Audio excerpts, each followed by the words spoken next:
తిరుమల శ్రీ వెంకటేశ్వర స్వామి ఆలయం భారతదేశంలోని అత్యంత ప్రాచీన, పవిత్రమైన, అత్యంత సంపన్నమైన హిందూ ఆలయాలలో ఒకటిగా ప్రసిద్ధి చెందింది.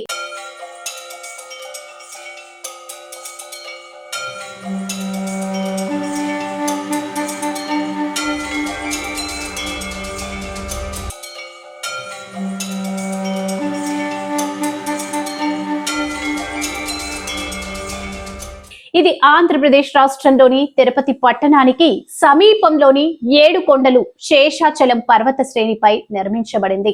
పురాణాల ప్రకారం కలియుగంలో భూమిపై పాపం పెరిగిన సమయంలో భక్తుల రక్షణ కోసం శ్రీ మహావిష్ణువు వెంకటేశ్వర రూపంలో ఈ భూమికి అవతరించాడు. శ్రీ వెంకటేశ్వరుడు భూమిపై తపస్సు చేసి పద్మావతి దేవితో వివాహం చేసుకుని తిరుమలలో నివాసం ఏర్పరచుకున్నాడు. ఈ ఆలయ చరిత్రను చూసుకుంటే 9వ శతాబ్దానికి చెందిన శిలా శాసనాలలో ఆలయ ప్రస్తావన కనిపిస్తుంది. చోళులు, పల్లవులు, యాదవులు, కాకతీయులు మరియు విజయనగర సామ్రాజ్య పాలకులు ఈ ఆలయానికి విరాళాలు అందించి అభివృద్ధి చేశారు. ముఖ్యంగా శ్రీకృష్ణ దేవరాయలు ఆలయ నిర్మాణానికి గొప్ప సేవలు అందించాడు. ప్రస్తుతం ఈ ఆలయం తిరుమల తిరుపతి దేవస్థానం ఆధ్వర్యంలో నిర్వహించబడుతుంది. ఈ ఆలయం చరిత్రతో పాటు అనేక గాఢమైన మిస్టరీలతో కూడి ఉంది. వెంకటేశ్వర స్వామి మూల విగ్రహం వెనుక భాగంలో ఒక రహస్య ద్వారం ఉంటుంది. ఈ ద్వారం ఎప్పటికీ తెరవబడదు. దీనిని తిరుపార్కాడీలు అంటారు. ఈ ద్వారం వెనుక స్వామివారి విశ్రాంతి స్థలం ఉందన్న నమ్మకం ఉంది. ఇది ఎందుకు మూసివేసి ఉంచారన్నది ఇప్పటికీ స్పష్టంగా తెలియదు. మరో విశేషం ఏంటంటే స్వామివారి విగ్రహం వెనుక భాగం నుంచి సముద్ర అలల శబ్దం వినిపించడమే. తిరుమల సముద్రానికి 250 కిలోమీటర్ల దూరంలో ఉన్న అలల ధ్వని వినిపించడం భక్తులను ఆశ్చర్యపరుస్తుంది. అంతేగాక స్వామివారి శిలా విగ్రహం ఎప్పుడు తడిగానే కనిపిస్తుంది. అభిషేకం చేసిన తర్వాత కూడా శిలా విగ్రహం గంటల తరబడి తడిగానే ఉండటం శాస్త్రపరంగా ఇప్పటికీ అర్థం కాని విషయం. ఈ విగ్రహం ఏ రకం రాయితో తయారైందో కూడా ఇప్పటి వరకు నిర్ధారించబడలేదు. ఇది భూమిలో స్వయంగా ఉద్భవించిన శిలగా భావిస్తారు.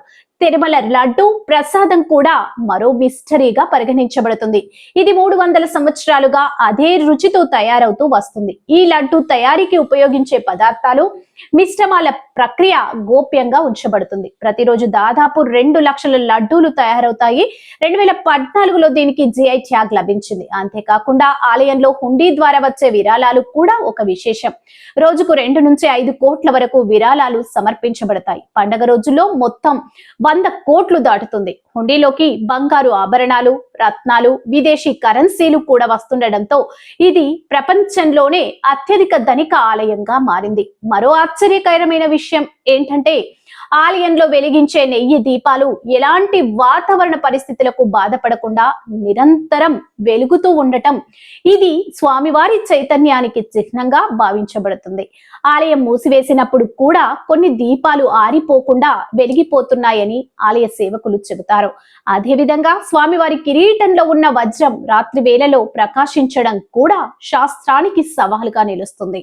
ఇలాంటి అనేక మిస్టరీలు, భక్తుల అపార విశ్వాసం, పురాణ పరంపరలు కలగలిసిన తిరుమల ఆలయం కేవలం ఒక మానవ నిర్మిత ఆలయం మాత్రమే కాదు. భక్తికి నిలయంగా, శక్తికి ఆధారంగా, శాస్త్రానికి ప్రశ్నగా నిలిచే ఒక గొప్ప దైవస్థలంగా పరిగణించబడుతుంది. ప్రతిరోజు లక్షల మంది భక్తులు స్వామివారిని దర్శనం కోసం కాలినడకన కొండలెక్కుతూ తమ నమ్మకాన్ని ప్రత్యక్షంగా వ్యక్తపరుస్తారు. ఈ విశ్వాసమే ఈ ఆలయాన్ని ప్రపంచవ్యాప్తంగా అత్యంత పవిత్రమైన క్షేత్రాలలో ఒకటిగా నిలిపింది. లైక్ చేయండి, షేర్ చేయండి. ఇంకా ఇలాంటివి తెలుసుకోవడానికి Telugu facts and history channel ని ఇప్పుడే సబ్స్క్రైబ్ చేయండి.